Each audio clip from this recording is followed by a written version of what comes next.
श्री स्वामी समर्थ. स्वामी महाराज तुमच्या सर्व चांगल्या इच्छा पूर्ण करो ही स्वामींच्या चरणी प्रार्थना करते आणि आजच्या या नवीन व्हिडिओला सुरुवात करते. तुम्हाला माहीत आहे का, आपल्या घरात अचानक अडचणी, पैशांची कमी, आजारपण किंवा मनशांती नसणे यामागे एक कारण पितृदोष असू शकतो. आणि जर पितर खुश झाले तर घरात सुख, समृद्धी आणि यश आपोआप येते. तर आजच्या या व्हिडिओमध्ये त्याच संदर्भात आपण माहिती जाणून घेणार आहोत. त्यामुळे हा व्हिडिओ स्किप न करता शेवटपर्यंत नक्की पहा. चॅनलवरती जर नवीन असाल तर चॅनलला सबस्क्राईब करा आणि असेच माहितीपूर्ण नवनवीन व्हिडिओ पाहण्यासाठी बेल आयकॉनलाही प्रेस करा, म्हणजे जेव्हा कधी मी नवीन व्हिडिओ अपलोड करेल त्याचं नोटिफिकेशन सर्वात अगोदर तुम्हाला भेटेल आणि तुम्ही एक पण व्हिडिओ मिस करणार नाही. त्याचबरोबर कमेंटमध्ये ओम पितृदेवाय नमः लिहायला अजिबात विसरू नका. आपले पूर्वज म्हणजे कोण? आपले आई वडील, आजी आजोबा, पणजोबा जे आपल्याला जन्म देऊन या जगात आणतात तेच आपले पूर्वज. हिंदू धर्मानुसार माणूस मरणानंतर पितृलोकात जातो आणि तो पितर बनतो. हे पितर आपल्या कुटुंबावरती लक्ष ठेवतात. पितरांचे महत्त्व काय? पितर आपल्या जीवनात खूप मोठी भूमिका बजावतात. घरात सुख शांती ठेवतात, आर्थिक प्रगतीस मदत करतात, संकटांपासून वाचवतात, वंशाची वाढ करतात. पण जर पितर नाराज झाले तर कामात अडथळे येतात, पैसा टिकत नाही, घरात भांडणे वाढतात. पितरांची सेवा कशी करावी? दररोज स्मरण करावे. रोज सकाळी उठल्यावर पितरांना नमस्कार करावा. ओम पितृदेवाय नमः असा जप करावा. अमावस्येच्या दिवशी विशेष सेवा करावी. प्रत्येक अमावस्येला पितरांसाठी अन्न अर्पण करावे. कावळ्याला पितृचे रूप मानून त्यांना अन्न द्यावे. श्राद्ध करा. वर्षातून एकदा श्राद्ध करणे अत्यंत आवश्यक आहे. यामुळे पितर संतुष्ट होतात. दानधर्म करा. गरिबांना अन्न, कपडे द्या. ब्राह्मणांना भोजन द्या. खूप लोकांना प्रश्न पडतो की पितरांचे फोटो देवघरात ठेवावेत का? कारण हे फोटो आपण जे आहे तर ते काही ठिकाणी आपण बघतो की देवघरामध्ये ठेवले जातात. तर हे सरासर चुकीचं आहे. कारण देव आणि पितर यांची ऊर्जा वेगळी असते. देवघर हे देवांसाठी असते, पितरांचे स्थान हे वेगळे असते. त्यामुळे पितरांचे फोटो घराच्या दक्षिण दिशेला ठेवावेत. पितरांची टाक किंवा अस्थी देवघरात ठेवणे योग्य नाही. यामुळे घरात नकारात्मक ऊर्जा वाढू शकते. ती योग्य पद्धतीने नदीत विसर्जित करावी किंवा धर्मानुसार विधी पूर्ण करावा. पितरांना विसरू नका. श्राद्ध टाळू नका. फोटो देवासोबत ठेवू नका. आदर ठेवा. नेहमीच स्मरण करा. ज्या घरात पितरांचा आशीर्वाद असतो त्या घरात कधीच दुःख टिकत नाही. त्यामुळे पितरांचा आदर करा, त्यांची सेवा करा आणि त्यांना नेहमी आठवत राहा. अनेक घरामध्ये असा प्रश्न पडतो की महिलांना नेमका कोणत्या पितरांचा त्रास होतो, सासरचे की माहेरची? हा खूप महत्त्वाचा प्रश्न आहे आणि गोंधळाचा प्रश्न आहे.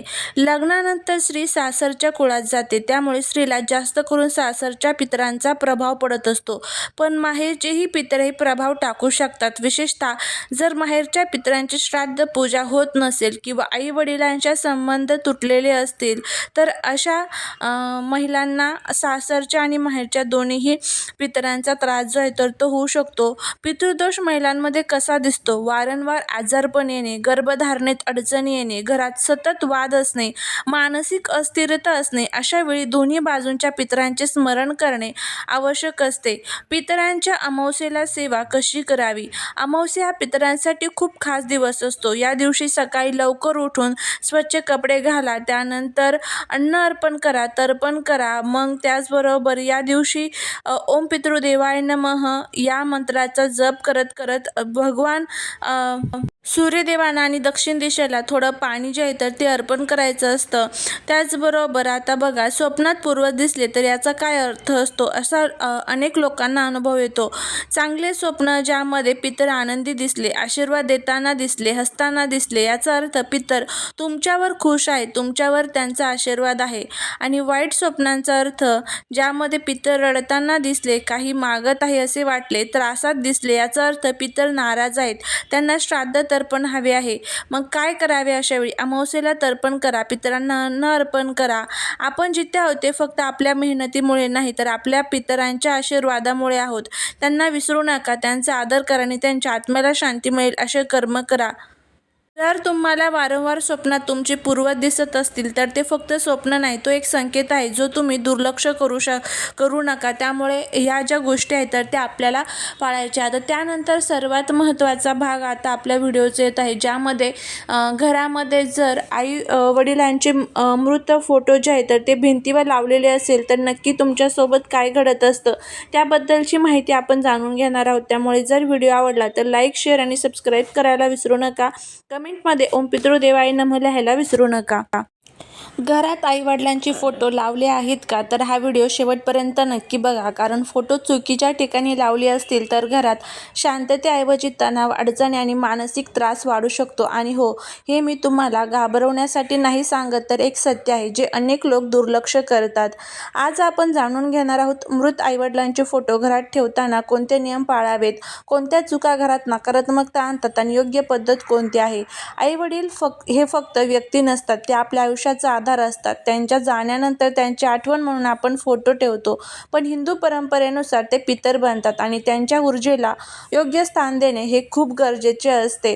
सर्वात मोठी चूक फोटो देवघरात ठेवणे. अनेक घरांमध्ये ही चूक होते. आईवडिलांचे फोटो देवांसोबत ठेवले जातात, पण हे का चुकीचं आहे? देवघर हे देवांसाठी असतं. पितर आणि देव यांची ऊर्जा वेगळी असते. एकत्र ठेवल्यास ऊर्जा इनबॅलन्स होऊ शकते, यामुळे मन शांत राहत नाही, घरात वाद वाढतात, पूजा करूनही समाधान मिळत नाही. फोटो कोठे लावावेत, योग्य दिशा कोणती? योग्य पद्धत अशी आहे, दक्षिण दिशेला फोटो लावा, ही पितरांची दिशा मानली जाते. भिंतीवर उंच जागी लावा, स्वच्छ आणि नीट फ्रेममध्ये ठेवा. या ठिकाणी कधीही फोटो लावू नका ज्यामध्ये देवघर असेल, बेडरूम असेल, किचन असेल, जमिनीवर किंवा खाली. यामुळे मानसिक अस्वस्थता, झोपेचा त्रास, नकारात्मकता वाढू शकते. त्यामुळे ह्या सर्व गोष्टी ज्या आहेत तर त्या आपल्याला पाळायच्या आहेत. स्त्री पुरुषांनी खास लक्ष द्या. हा नियम सगळ्यांसाठी आहे, पण स्त्री आणि पुरुषांनी वेगळ्या गोष्टी लक्षात ठेवाव्यात. त्यामध्ये महिलांसाठी लग्नानंतर सासरच्या पितरांचा त्रास जास्त असतो, त्यामुळे सासरच्या पितरांचे फोटो योग्य ठिकाणी ठेवणे महत्त्वाचे आहे. पुरुषांसाठी घरातील पितरांची जबाबदारी पुरुषांवर असते. त्यांना श्राद्ध, तर्पण याकडे दुर्लक्ष करू नका. जर फोटो चुकीच्या ठिकाणी असेल तर काय होते लक्षात ठेवा. ही अंधश्रद्धा नाही, हा अनुभव आहे. चुकीच्या ठिकाणी फोटो असेल तर घरात सतत तणाव, पैशांच्या अडचणी, कामात अडथळे, मन अस्वस्थ राहणे हे सगळं हळूहळू जाणवत असतं. योग्य पद्धत काय आहे आणि काय करावे? फोटो योग्य दिशेला हलवा. आठवड्यातून एकदा साफ करा. मौसेला अगरबत्ती, दिवा वगैरे लावा. रोज पूजा करण्याची गरज नाही, पण आदर ठेवणे खूप महत्त्वाचे आहे. त्याचबरोबर स्वप्नात आईवडील दिसले तर, हसताना दिसले तर आशीर्वाद आहे, काही मागतानाच दिसले तर काहीतरी अपूर्ण आहे, दुःखी दिसले तर श्राद्ध, तर्पण आवश्यक आहे. महत्त्वाच्या चुका टाळा, ज्यामध्ये तुटलेला फोटो ठेवू नका, देवांसोबत ठेवू नका, दुर्लक्ष करू नका, आदर ठेवा, योग्य जागा ठेवा. आई वडील गेले असतील पण त्यांचा आशीर्वाद अजूनही तुमच्यासोबत आहे. फक्त तुम्ही त्यांना योग्य स्थान आणि तुमचं घर पुन्हा शांत आणि आनंदी होईल. त्यामुळे या सर्व गोष्टी ज्या आहेत तर त्या आपल्याला पाळायच्या आहेत. बघा, बरेचशा घरांमध्ये आपल्या पितरांचं स्मरण सुद्धा केलं जात नाही आणि काय होतं, शेवटी अनेक अडचणी आपल्याला भोगावे लागतात. त्यामुळे ह्या सर्व गोष्टी ज्या आहेत तर त्या आपल्याला पाळायच्या आहेत. नक्कीच तुम्हाला त्याचा फायदा होईल. चाललेली सेवा ही महाराजांच्या चरणी रुजू करते. व्हिडिओ जर आवडला तर लाईक, शेअर आणि सबस्क्राईब करायला विसरू नका. भेटूया पुढच्या एका छानशा नवीन व्हिडिओत एका नवीन माहितीसोबत. तोपर्यंत सर्वांना श्री स्वामी समर्थ.